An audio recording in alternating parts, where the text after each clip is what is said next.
Galing sa ako guys sa labas. So, kakarating ko lang sa bahay. And super lamig kasi -10 dito sa amin. So, ganito lang ako pagka ganito na taglamig. Hindi talaga ako lumalabas ng bahay. Kasi, mahina po talaga ako sa lamig. Dito lang talaga ako sa bahay. So, stay at home lang talaga.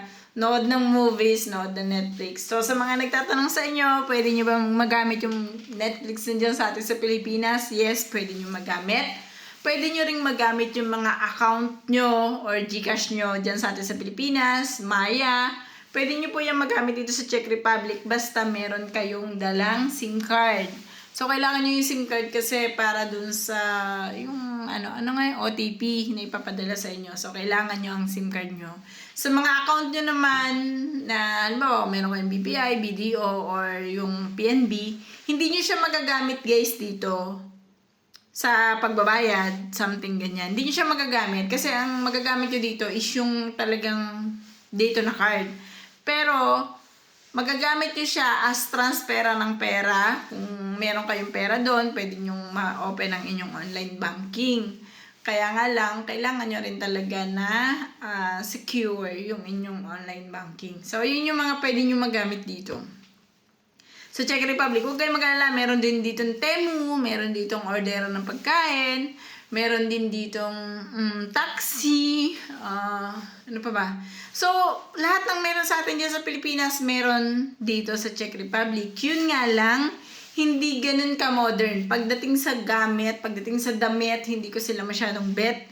Mas gusto ko pa rin talaga yung style natin sa Pilipinas. Cotton, and hindi loose yung mga tela. So kung pupunta kayo dito sa Czech Republic, tapos gusto niyo magdala ng damit, magdala na kayo ng damit. More on long sleeve. Kapag dito sa Czech Republic, long sleeve talaga ang inyong halos dalahin kasi mas lamang po dito yung malamig kaysa sa mainit. So ang t-shirt ko sa totoo lang hindi ko halos siya nagagamit. 4 months lang po in a year ko nagagamit ang mga t-shirt. So, nagagamit ko lang siya pag lalabas lang ako.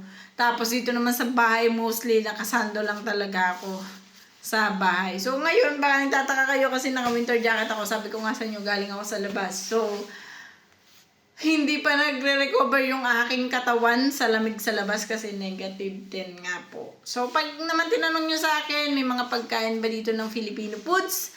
Meron ditong pagkain ng Filipino foods. Kapag nasa city kayo, makakabili kayo, may mga grocery store na mabibilhan kayo ng Asian foods.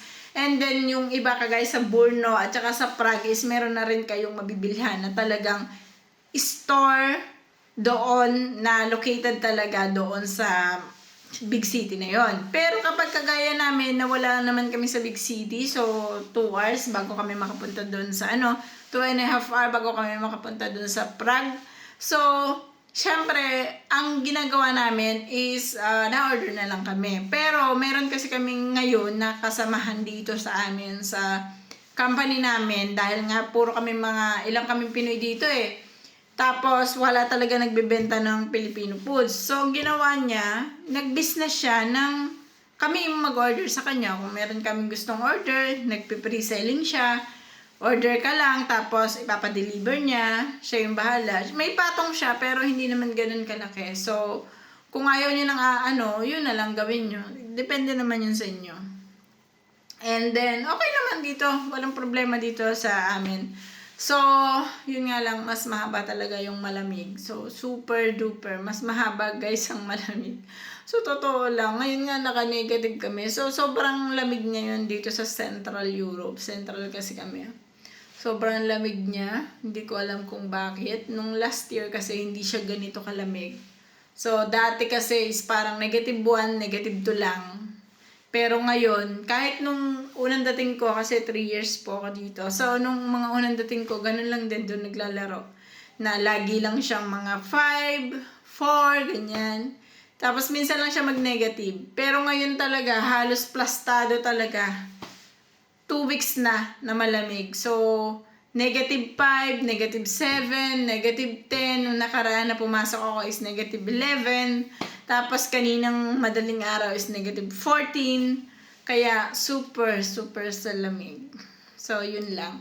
So, guys, kung meron kayong tanong, especially kapag gusto nyo maghanap ng mga katanungan about dito sa amin, pwede po kayo magpunta sa ating Red App. Yan, sa Red App natin, kompleto po doon. Meron din tayong playlist doon na pwede nyong mahanap kung ano yung category na gusto nyo, kung gusto nyo sa visa, sa pag-a-apply, or yung mga gusto nyo pang malaman dito sa Czech Republic, naka-playlist po siya. Dito kasi sa TikTok, I was new sa TikTok, so dito lang po ako gumawa ng TikTok sa Czech Republic, kaya hindi to ano talaga sa atin sa Pilipinas. Hindi siya eligible for any parang ano ba yun, payment galing kay TikTok kasi nga dito siya sa Czech Republic. So hindi po kasi kami eligible dito pagdating sa monetization sa Czech Republic.